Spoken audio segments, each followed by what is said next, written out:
Hey, hello again. Today we're going to continue on with the series that we have been we started talking about yesterday about how to focus to win. And just to do a quick recap, yesterday we talked about how 40% of what we're thinking in a day's time is on past events, things in history that we cannot do anything about. Another 40% is on future, speculating things. And not only is it about speculating things in the future, but it's things that will never come true. So, out of 100% of our thoughts in a day, 40% are things about the past that we can't do anything about. Another 40% are speculating things about the future. That leaves us 20%. Out of the 20%, 12% of that is literally on things that don't matter that much. What am I going to wear today? I've got 5 errands to run. What order will I run them in? Am I going to eat lunch at 12 or 12:30? Am I going to have a salad or I'm going to have soup? You know, so things that really don't, in the grand scheme of things, really matter.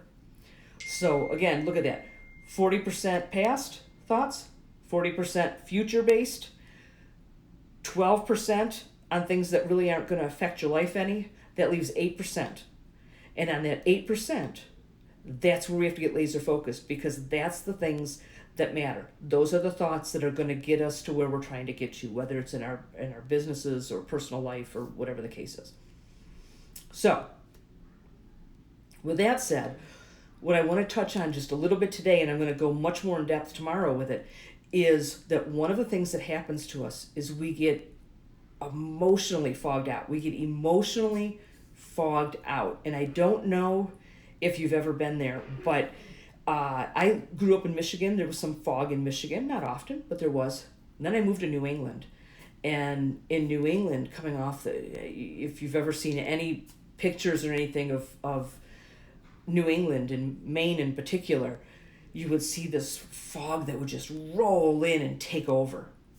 And I lived there for many years, and the fog would come in like that. It would just roll in. People that have lived in San Francisco would understand that as well, where the fog can just come in and blanket everything. You literally can't see. You can't see your hand in front of your face.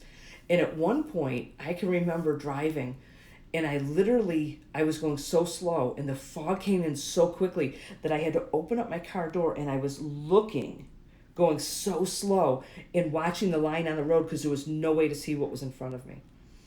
There was no way to see the road. And it can get really disorienting, and it's scary. Honestly, it's scary. So when we get fogged out, we really can't make decisions. We can't do it. So if you've ever had fog like that, where you literally can't see the bumper in front of you, and it's so crazy disorienting, you know what I'm talking about. Well, that kind of fog can literally, chemists have studied this and will tell you that if you take 100 feet of fog, so 100 feet up in the air, by 10 city blocks, now that's a huge area. So 10 city blocks, 100 feet in the air. If you could take all of the molecules, all of the components that make up that fog, you could literally fit it into a 16-ounce glass or a 16-ounce bottle of water. That's the amount of molecules and components it takes, or the compounds it takes to make that amount of fog. It's really no different when it comes to our problems.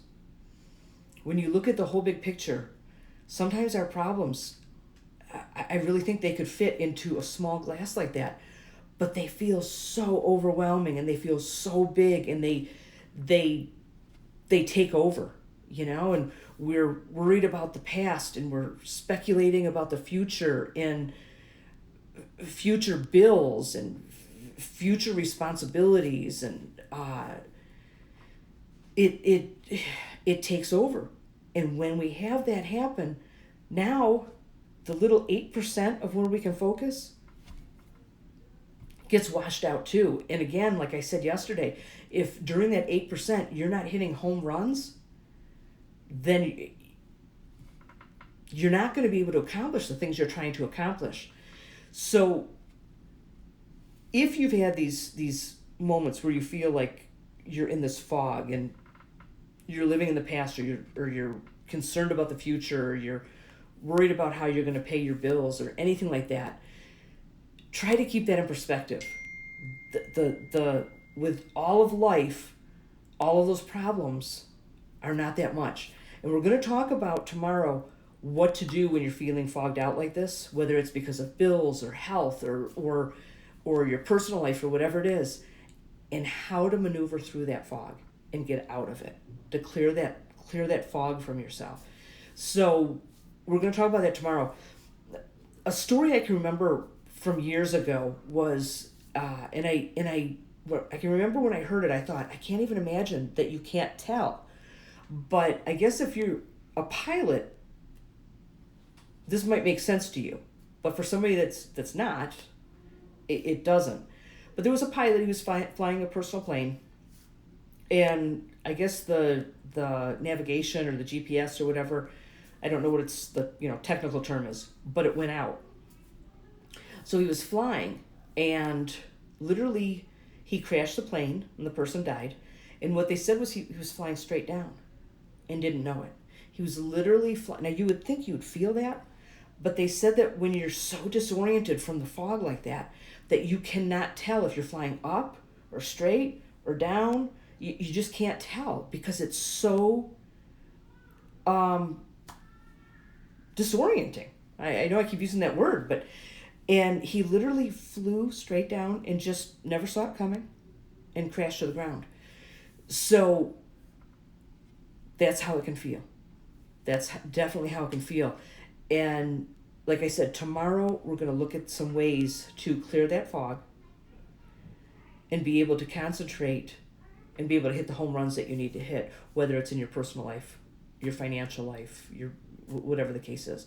So anyhow, I hope that makes sense. I hope that helps. Reach out if you have any questions. Would love to talk.